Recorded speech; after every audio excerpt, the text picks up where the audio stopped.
Ipinalabas ito noong taong 2015. Ang pelikula ay nahahati sa tatlong salaysay. Ang una ay nakasentro sa hari at reyna ng isang kaharian na pinangalan ng Longtrelis. Sa una ay parang ang mag-asawa ay namumuhay ng masaya, ngunit sa kalaunan ay nalaman natin na ang reyna ay nagdurusa sa bibihirang kondisyong medikal. Hindi kailanman siya magiging isang ina.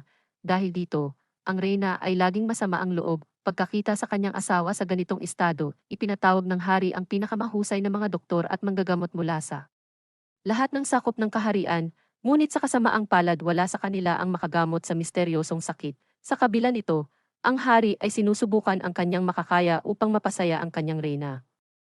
Isang araw nag-imbita siya ng ilang manananghal sa palasyo. Biglang napansin ng reyna na ang isa sa mga manananghal ay nagdadalang tao.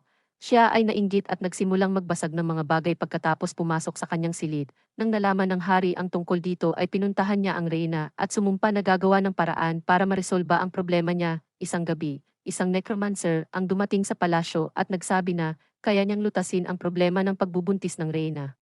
Pagkarinig nito ay ipinaalala ng hari sa kanya na maraming tao na ang sumubok at nabigo. Gayunpaman ang necromancer ay naninindigan na ang reyna ay maaaring magkaanak, pero depende kung hanggang saan ang magagawa ng hari para sa kanyang reyna. Ang necromancer ay nagpakita na siya ay marami ng karanasan at nalalaman tungkol sa kalikasan. Sinabi niya na ang kalikasan ay dapat laging nasa balance. Kung ang hari ay nagnanais ng isang buhay ay dapat din siya magsakripisyo ng isang buhay. Ang hari at reyna ay ibinigay ang buong suporta. Pagkatapos nito ay nagsimulang ilarawan ng necromancer ang prosesong kailangang gawin ng hari. Hulihin ang isang halimaw sa dagat at ang puso ay gagamitin sa pagpapagaling ng karamdaman ng reyna. Ito ay gagawin ng isang dalisay at walang asawang babae, at ihahanda ito upang kainin ng reyna. Sa ganitong paraan tiniyak ng necromancer na ang reyna ay mabubuntis. Pagkarinig nito ng hari ay agad na pumayag na hulihin ang halimaw. Sinimulan ang paghahanda sa sumunod na araw, nagtungo ang hari sa kanyang misyong mahanap ang nilalang.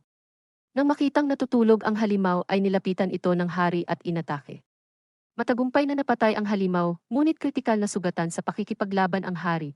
Bago pabawian ng buhay ang hari ay kinuha niya ang puso ng nilalang, kinuha ng reyna ang puso at bumalik sa palasyo. May nakitang babae sa palasyo, siya ay walang asawa at dalisay, siya ay inutusang ihanda ang puso. Habang nagluluto ay kakaiba ang kanyang nararamdaman at biglang nabuntis. Hindi nagtagal ay kinain ng reyna ang puso at sa wakas ay nabuntis siya. Sa sumunod na eksena, sabay na nanganak ang dalaga at ang reyna. At ang kanilang mga anak ay magkamukha, ang kanilang anak ay pinangalan ng Elias samantalang ang sa dalaga ay Jonah. Lumipas ang 16 na taon, ang reyna ay namumuhay ng masaya kasama ang kanyang anak na si Elias, habang iniisip na nabigyan siya ng pangalawang pagkakataon. Gayunpaman ang dalawang lalaki ay mukhang kambal, nirerepresenta nila ang halimaw sa dagat sa pamamagitan ng kanilang mapuputing buhok. Sila ay matalik na magkaibigan, sobrang malapit sila sa isa't isa. Hinahamak ng reyna ang kanilang pagkakaibigan. Ipinaalam niya sa kanyang anak na bilang isang prinsipe ay bawal siyang makipagkaibigan kay Jonah. Hindi pinansin ni Elias ang kanyang ina at nagpatuloy ang pakikipagkita kay Jonah. Nalaman din natin na ang mga bata ay may kakayahang huminga sa ilalim ng tubig. Sa sumunod na eksena ay pinagbantaan ng reyna ang kasambahay na kung hindi niya mapipigilan ang anak sa pagkikipagkita kay Elias, siya at ang kanyang anak ay paaalisin sa kaharian. Gayunpaman parang walang pakialam ang dalawa at palaging nagkikita. Nung isang araw si Jonah ay nagsuot ng damit ni Elias at pumunta sa reyna. Natuklasan ng reyna ang ginawa ni Jonah at pinaalis si Jonah sa kaharian, sinubukang pigilan ni Elias pero nabigo pagkatapos ay tinusok ni Jonah ang isang puno gamit ang kanyang kutsilyo at ang tubig ay nagsimulang umagos. Doon niya sinabi kay Elias na kapag ang tubig ay malinaw siya ay buhay.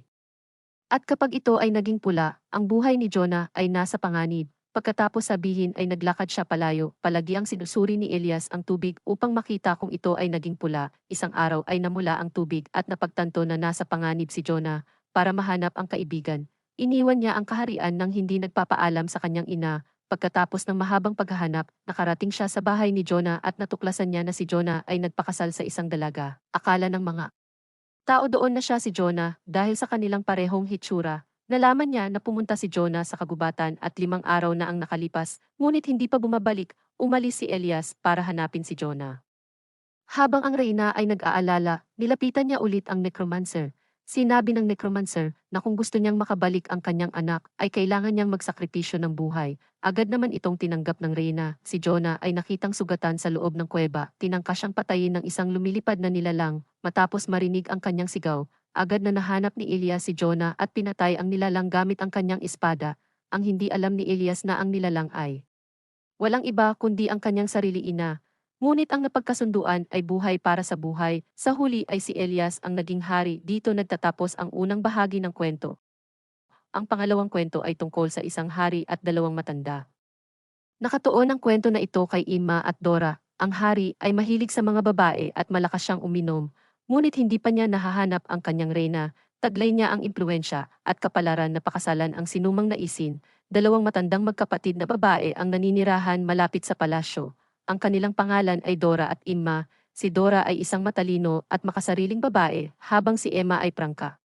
Halos hindi sila umaalis sa kanilang bahay at sila ay wala ring asawa.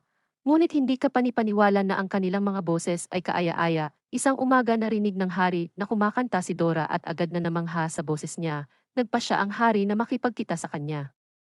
Lumapit ang hari sa pintuan upang masulyapan ang babaeng nasa isipan niya. Iniisip na bata at maganda si Dora nang kumatok siya sa pinto. Ang magkapatid ay nagsimulang magpanik.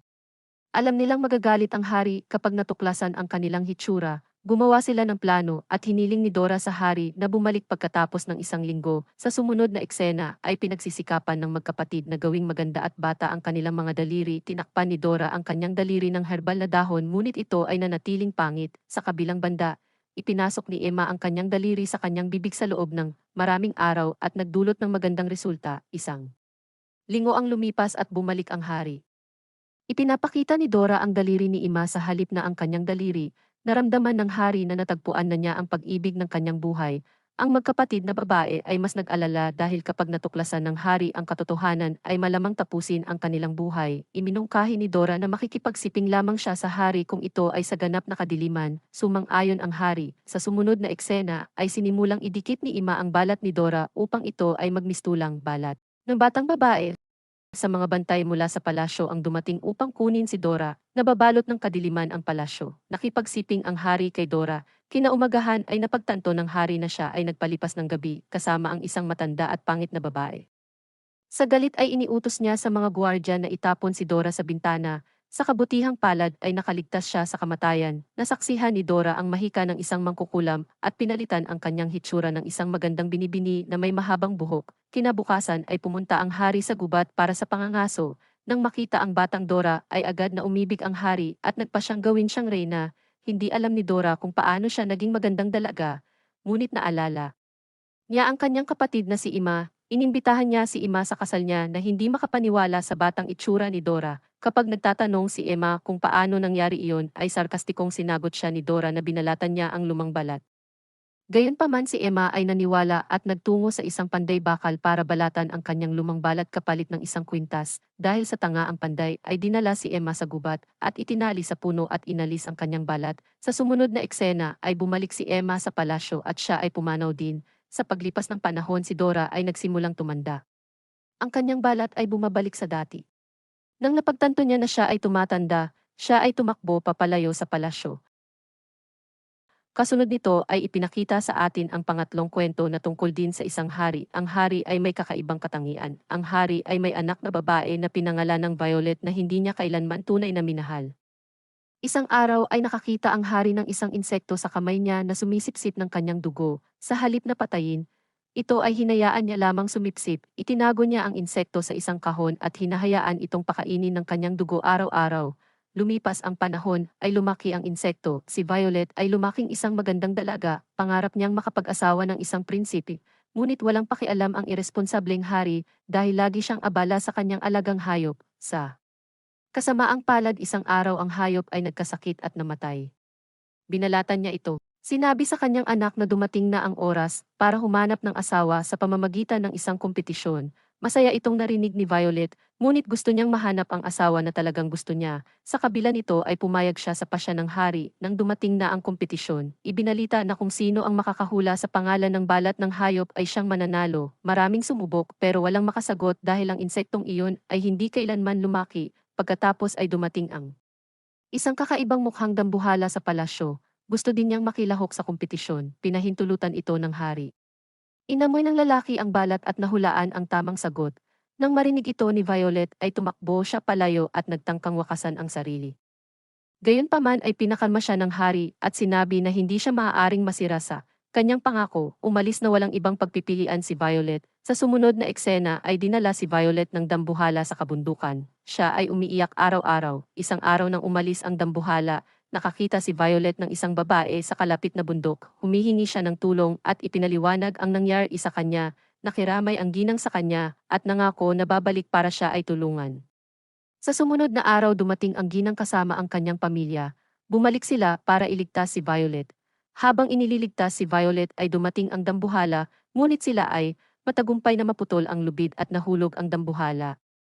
Makalipas ang ilang sandali ay natagpuan ng dambuhala ang pamilya at pinaslang sila isa-isa. Pagkatapos ay hinabol si Violet at nagsimulang yakapin ang dambuhala. Kunwari ay may pakialam si Violet, ngunit nang makahanap siya ng pagkakataon, ay tinapos niya ang dambuhala gamit ang isang kutsilyo. Sa sumunod na eksena ay bumalik si Violet sa palasyo, dala ang pugot na ulo ng dambuhala at sinabi na ito ang napili mong asawa para sa akin at nagsimulang umiyak. Napaluhod ang hari sa nakita sa huling eksena. Si Violet ang naging reyna ng kaharian at natapos na ang pelikula. Maraming salamat sa panunood. Kung maaari po ay mag-subscribe po kayo sa aking channel. Malaking tulong po ito. Maraming salamat po at abangan ang susunod na Desmi Recap.